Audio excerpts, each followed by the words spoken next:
I'm Cody, the director. I'm Kevin. I'm Kevin, the editor. Cody, the director. And Megan, the DP. we're here to talk to you about post-production. Let's talk about post-production. What is Post-production in general. After everything's filmed, all the principal stuff, then you find out that you have certain problems with maybe the audio, or you actually missed crucial parts of the show, which we didn't. We got everything done in the allotted time that we needed to for the show. So now post-production for us is getting the sound to sound right, make sure there's a story, and make sure the audio sounds really good. What else? Color correction. So what's the first process in post-production? First process, Megan, you've done it all. What if few days, actually. the past few days, what have you guys been doing? I got that. I have been logging footage. Logging footage, That means renaming every single clip. but it goes beyond that. Huh?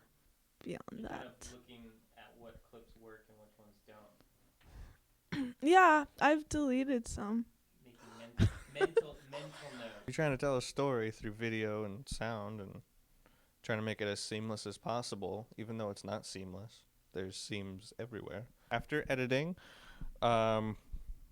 two things. We need to do audio and color correction. Once you do a rough, you kind of want somebody else to see it and get their opinion. Make sure it's somebody that knows what the story is supposed to be. Maybe not. I don't know. But you definitely want to get an outside opinion, because you, as an editor, you've been staring at the stuff for nonstop for a long time, and It's crazy. There's just as much detail in the audio as there is in the video. Background noise, there could be a boat or a plane in the background from one shot to another, and if you don't have that same exact audio, then the scene is completely thrown off. Sometimes you might not have that audio at all, and you might want to add in that audio, and it totally makes a scene. There's also music to be incorporated into the whole thing, and once you bring the music in, sometimes you might have to go back through and tweak your edit a little bit just so that it'll match the music just right. So the audio is just as detailed as the video. What are you guys doing for music? I don't know.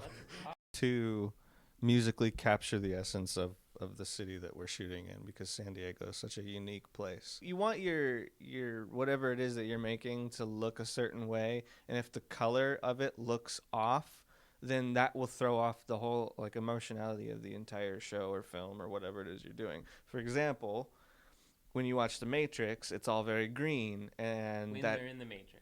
When they're out of the Matrix, right, it's not. right. When they're in the Matrix, it's all very green to give it this very pseudo techie kind of feel. And it makes you feel sick. If it's like sunrise or sunset, usually people will have an orangish glow from the sun on them, as opposed to when it's directly overhead and it's a lot hotter and whiter. So when it's that orangey glow and we shoot things and they look blue, then we have to correct that. We have to pull that into a different program and switch those colors around, which isn't too difficult. So you're having to match things that happen. And usually you can kind of cheat that with doing color correction and getting the colors to look similar. So when you cut from one shot to the completely different shot, you can match those colors and make it seamless. Our color theory isn't too complex. We don't really want to heighten emotions with too many different colors. We're trying to keep things very real, and we want the show to come off looking like you're there, and you're like, sometimes some of the points of view is like you're walking down the street and you're seeing it happen. So we're not trying to push any crazy cinematic envelopes or anything. After we're done with all the post-production, we give copies to our executive producers and everybody else who's important in viewing it, and we watch it several times. As a person, you're probably going to be doing everything in the project, but don't get too attached to it. Take people's criticism when you show it to them, so that you can make a better product. Don't be sold on your own idea. Listen to other people's ideas and take that into consideration for a better product in the end. My advice would be that sometimes editing can be like long and tedious, but it's also, in my mind, the most fun aspect of making a film, and that's when the building blocks really come together. And so, just know that once you get to the editing room, your job is far from over, and you have a lot of work in store, but it's very gratifying work. So stick to it. I don't. Okay, this is what I've learned about editing. I don't like editing that much, but I've come to realize that it's really important to make yourself do it, even if you just want to be a DP.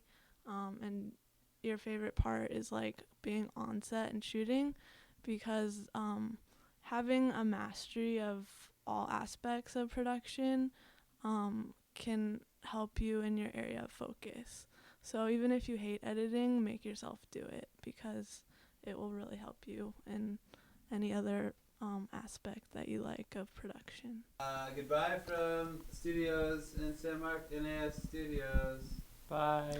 Goodbye from NAS Studios in San Marcos. San Marcos. We're signing off. This is Bye. Cody, Kevin, and Megan. See you soon.